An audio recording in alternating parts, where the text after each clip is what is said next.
Right, how we doing, boys and girls? Hope you're all keeping well. Literally, the video a couple of days ago was a massive hit, and you've all given me such positive feedback on that, so I thought I'd mix it up a little bit. Now, running the eBay store like I do, I get a lot of stock in through the doors. Obviously, it goes straight onto eBay if it doesn't sell straight away privately through Facebook. So I thought, why not do a little bit of a video of when I get stock in before I list it, so you can see some of the sort of things that I'm getting.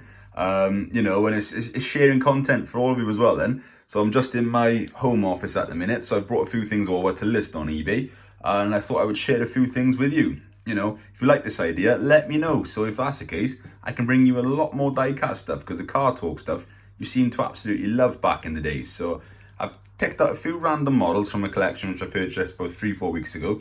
I'm not lying when I say there's probably between 5 and 550 models there at the minute, majority of which are Dinky, with some spot on there, some other oddball stuff there. Some early pre-war stuff. There's more pre-war stuff as well they haven't shown.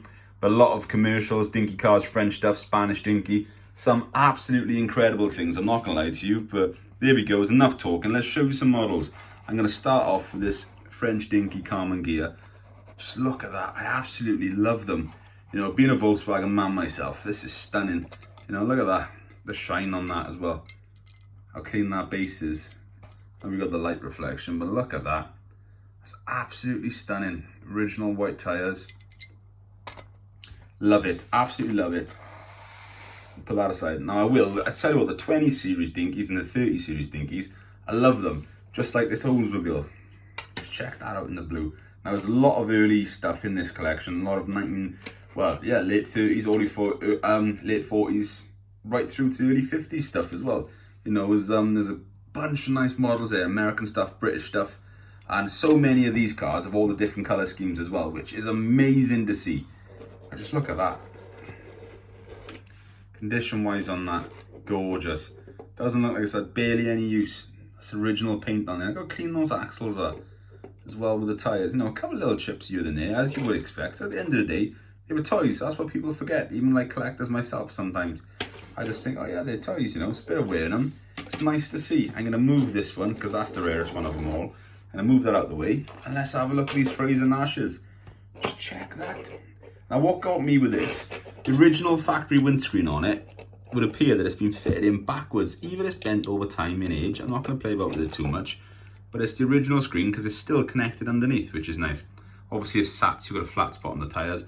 Like to keep originality, you could change them if you really wanted to. Just check that. I think that's gorgeous. And of course then, if I'm not mistaken, we've got the pre-war version. Well, that's like right up there around wartime era in the blue. Just look at that. Apologies if it's a little bit shaky as well. I need to get a mount to do this properly, because doing it with one hand and filming with the other hand, you know, it's a bit of a difference. Now you can see difference as well in some of the steering wheels and, you know, between the eras as well, which is, you know, it's always quite good to see. And of course with this one, you've got the earlier white tyres. Again, totally original. That's an early model. It's absolutely stunning. Now before we get to the guy trucks, let's bring this pre-war in. Wheels are gone tired with age. They do spin on like a carpet surface, you know, but on the desk, but there's not, you know, the fatigue, you know, Dinkies of this era are known for fatigue. They fall apart, the castings crack on them, but in a whole, that's pretty damn good. I will so say myself, you know, it's all there near enough. Granted, you got some flat spots, but it has gone slightly on the axle in the back, but considering, you know, its age, I think that's pretty damn good compared to most of them as well. Such a desirable model, and a little bit there, but nothing too major. In theory, I would rate that as excellent for its age. You know, come on, let's be honest. Even the hubs, everything are good. Original white tyres all around. Granted, you've got flat spots. And also, you've got the tin plate grille opposed to the later cast grills and the ones with the headlamps. Doesn't get any earlier in this. You know, this is incredible. Right, so now let's bring in two desirable guy trucks. First one is a Lion Swiss roll.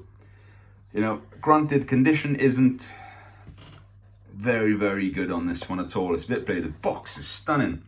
In all fairness, that box deserves to go with a better model. But, you know, this is how they've been their whole life, so let's keep them that way, I suppose. I know on eBay, some people are asking £1,000 plus for these Lion Swiss rolls. And in all fairness, they used to do it. I don't know if they're still doing it as much. I know we got to the era where Dinky started to slow down a little bit, especially when Atlas brought them out. But of course, the old chaps that collect them are sadly dying out, which, you know, is a bit sad. So this stuff is surfacing again. But I think, personally, for me anyway, within the last 6 months to a year, Dinky has gone back up. It's climbing up again, which is quite nice. So that's not a bad model. To be honest with you, I think if I goes on the eBay store around £300 to £350, it shouldn't be around long. Not, you know, even in that condition. You've got to price everything fairly. And the last one I want to show you is the Weetabix. Now, roles reversal on this one because the box isn't as good. It's the original box, but, you know, it's a little bit worn, which is sad in all fairness, but its originality, it's there. For the model, again, it's not 100%, but I would say that's very good for its age again. You know, 1950s, doors are all there, good, open and close as they should. There's no casting damage on it. You know, I know the window pillars are notorious for being damaged, etc. But that's all there. That's not a bad example in all fairness, is it? I think it's got a good look about it. Now again, a few years back, these Dinky Weetabixes were going, what, a mint box, 1,500 to 2,500. I'm not even joking. That's literally what they were doing. I've sold loose ones in condition like this for £500–600 years ago. I don't quite know where they are these days because I haven't had a Weetabix in a good couple of years. So I'm gonna have a little look. But to be honest with you, that's lovely. The boxes were better as well on that one. That would be quite a desirable model, but it still is. But you know, coming from a value standpoint, because to be honest, if I bought this, yeah, you can still display it with the box. But take the box out of the equation. How nice it does it look just like that. It's yeah, I'm really into. I like it, really into it. So you know, just a bit of a recap.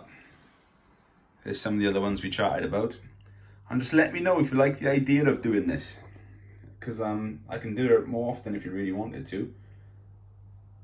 So yeah, I'm just gonna say peace and love as always. Stay collecting, and don't forget, Google Jordan's Vintage World, and it will bring you up to all of my stock. Literally, Corgi, Dinky, Matchbox, Spot On, you know, Lesney, template stuff. There's literally hundreds and hundreds and hundreds of models I've got, and I've got hundreds to list. So there's stuff going on. You can catch me in all the major toy fairs across the UK. Shipping worldwide isn't a problem. So, you know, I look forward to dealing with many of you soon.